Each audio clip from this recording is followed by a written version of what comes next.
है क्यों भौतिकवाद से आध्यात्म की ओर ये लोग? वो भौतिकवाद की चरम सीमा पर पहुंच चुकी है, इससे ऊपर कोई और जा नहीं सकता। अब वो सनातन धर्म की ओर आना चाहती हैं। अब वो सनातन धर्म में आकर के अपने गुरु के साथ जुड़ करके वो अपनी परंपराओं को समझना चाहती हैं, सीखना चाहती हैं। मुझे लगता है कि यह बड़ा ही अनोखी घटना है, बड़ी ही अनोखी घटना है कि वो सहज है, सरल है और उसके मन में किसी प्रकार का अहम नहीं है, कोई किसी प्रकार का अहंकार नहीं है। कि यार लोग तो गोली की तरह गोली की तरह आ रहे क्या हैं। मुसलमान, क्या क्रिश्चियंस, क्या और ना। धर्म के लोग, मतलब गोली हुए हुए हैं यार। हाँ ना, बहुत तेजी से आ रहा है वो। फिर दूसरी चीज ये है कि सनातन धर्म कहते हैं कि सभी लोग सनातनी हैं, किसी भी खुदा को मानते हैं, किसी भी वे से मानते हैं। तो ये मुझे बहुत जबरदस्त लगता है, हमेशा मैंने सुना है कि हर हर महादेव, हनुमान महादेव। कैसे हैं आप? बहुत अच्छी हूँ, बड़े मज़े में हूँ और मंदिर आ गई, पूजा कर लिया। सनातन एक वे ऑफ लाइफ है। अच्छा, इसीलिए लोगों को पसंद है कि आप लोग जबरदस्ती नहीं कर रहे हो। ऐसा ही है। हमारे यहाँ तो भाई ऐसी ऐसी क्रिकेट वालों की, क्रिकेट के लोग दुनिया में जा रहे हैं क्रिकेट खेलने। उसकी वीडियो आई रिजवान की, वो दूसरों को कह रहे हैं कि यार आप हमारे मजहब में आ जाओ वरना तो जलोगे तुम लोग। तो देखो भाई, अच्छे अच्छे लोग भी अब भाई साहब हिंदू धर्म भैया, अपना लोग रहे हैं। ये जय हिंद दोस्तों एप्पल कंपनी की मालकिन लॉरेन पॉवेल जॉब्स अपने क्रिश्चियन धर्म का त्याग करके सनातन धर्म को स्वीकार करके सनातनी बनने जा रही हैं। सनातन एक वे ऑफ लाइफ है। अच्छा, इसीलिए लोगों को पसंद है कि आप लोग जबरदस्ती नहीं कर रहे हो। ऐसा ही है। हमारे यहाँ तो भाई ऐसी ऐसी क्रिकेट वालों की, क्रिकेट के लोग दुनिया में जा रहे हैं क्रिकेट खेलने। उसकी वीडियो आई रिजवान की, वो दूसरों को कह रहे हैं कि यार आप हमारे मजहब में आ जाओ वरना तो जलोगे तुम लोग। यानी यूं क्रिकेट खत्म हुआ था मैच के बाद, हाँ, ये वाली मीम बहुत वायरल हुई थी, मैंने इंस्टा पे देखी थी। ठीक है ना, तो वो कहने जलोगे आप तो इसमें आ जाओ, हमारे इस्लाम में आ जाओ। तो यार हम देखो कहते हैं कि कुछ लोगों ने ब्रायन लारा को कहा था, सारी बातें बताई थी, इंजमान उल हक और ये सारे लोग। ब्रायन लारा बहुत बड़ा खिलाड़ी इन वेस्ट इंडीज का, यानी बहुत बड़ा खिलाड़ी, बैट्समैन। तो उनको बताया गया इस्लाम ऐसा है, इस्लाम में ये होता है, इस्लाम में ये होता है, यूं होता है, इस्लाम मुसलमान मज़हब, मुसलमान ऐसा होता है, ऐसा होता है। तो उन्होंने सारी बातें सुकून से सुनने के बाद कहा कि ऐसा मुसलमान मुझे कोई दिखा दो, मैं इस्लाम कबूल कर लूँगा। कोई ऐसा एक मुसलमान दिखा दो तो मुझे, जैसा आप बता रहे हो।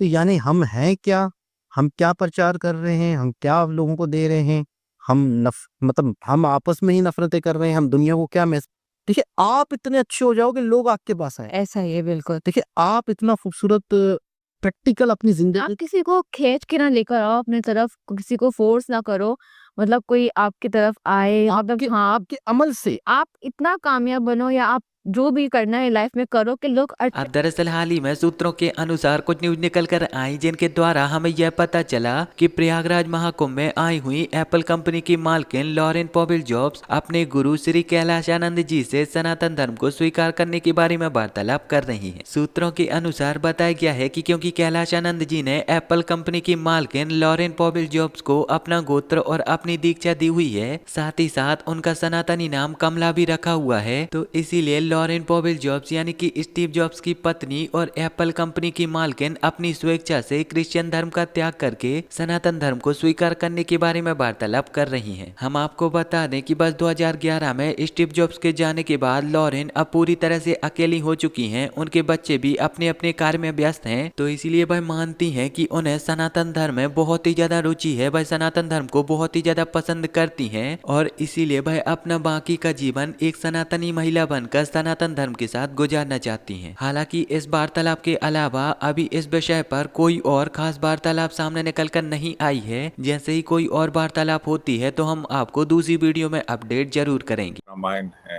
इनको आप देखें तो आपको पता चलेगा कि इन किताबों में जो इटर्नल वैल्यूज़ हैं, हमेशा रहने वाली जो वैल्यूज़ हैं, वो आपको नज़र आती हैं। आपको लॉयल्टी, कमिटमेंट, एक मोरालिटी, वो आपको नज़र आती है। जो मुख्तलिफ कैरेक्टर्स हैं, वो मुख्तलिफ जो ह्यूमन वैल्यूज़ हैं, उनको रिप्रेजेंट कर रहे हैं और मुख्तलिफ किस्से कहानियों से इंसानों को बताया जा रहा है कि उन्होंने ज़िंदगी कैसे गुजारनी है और वर्चू क्या है और ईवल क्या है और ईवल से बचना है और वर्चू को अडॉप्ट करना है।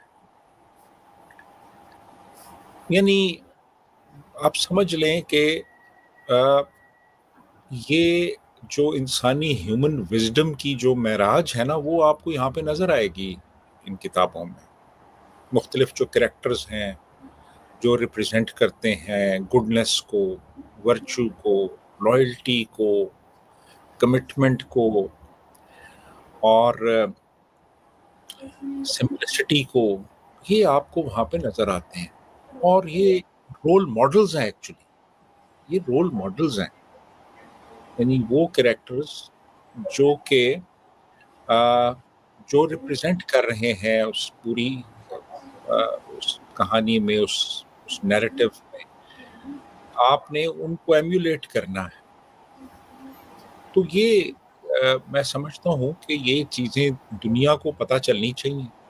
जो इंडियन विजडम है जो कि सदियों और हज़ारों सालों पे मुहित है, वो दुनिया तक पहुँचना चाहिए। और अब ये बड़ी बात है कि अरबिक में वो ट्रांसलेशंस हुई हैं महाभारत की, रामायण की, अरब उनको पढ़ेंगे, उनसे वो इस्तिफ़ादा करेंगे, देखेंगे। तो ये एक बहुत बड़ी, मैं समझता हूँ एक माइलस्टोन है ये। और यानी मैं समझता हूँ कि ये ज़रूरी है कि आप मुख्तलिफ मज़ाहिब को पढ़ें, आप देखें, आप कंपैरेटिव का एनालिसिस करें, आपको पता चले। यानी एक तरह से जो है ना, एक्सक्लूसिविटी नहीं होनी चाहिए, एब्सोल्युटली। मैं इंक्लूसिविटी। यही बात लेकर वो आपके पास आई थी कि वो सोसाइटी जहाँ पर एक्सक्लूसिविटी इतनी ज़्यादा हमें प्रेवलेंट नज़र आती है, माइंडसेट उसी तरह का होता है, सब कुछ उसी पे बेस्ड है। वहाँ पर एक इस तरह की इस तरह का कल्चर, इस तरह के स्क्रिप्चर्स को एक्सेप्टेंस मिलना आप कैसे देखते हैं जो इंक्लूसिविटी की बात करता है? हम भारतीय अगर कल्चर की बात करें तो वसुधैव कुटुंबकम की हम बात करते हैं। वसुधैव कुटुंबकम का मतलब होता है कि पूरा पूरा विश्व, पूरी दुनिया हमारा एक परिवार है और हम पूरी दुनिया को परिवार की तरह देखते हैं और उसका भला चाहते हैं, इस तरह की प्रार्थना की जाती है। तो ऐसे में जहाँ पर किसी और की जगह ही नहीं है, वहाँ पर एक ऐसे सोसाइटी, एक ऐसे कल्चर, धर्म को जगह मिलना खैर अब आप मुझे बताओ कि सनातन धर्म का ये जो पावर इतनी ज़्यादा तेजी से बढ़ रहा है कि पूरी दुनिया भारत की ओर और सनातनी संस्कृति की ओर आकर्षित हो रही है, तो इस सब को लेकर आपकी क्या प्रतिक्रिया है? आप यहाँ पर क्या सोचते हो? अपना जवाब मुझे नीचे कमेंट में जरूर बताएं।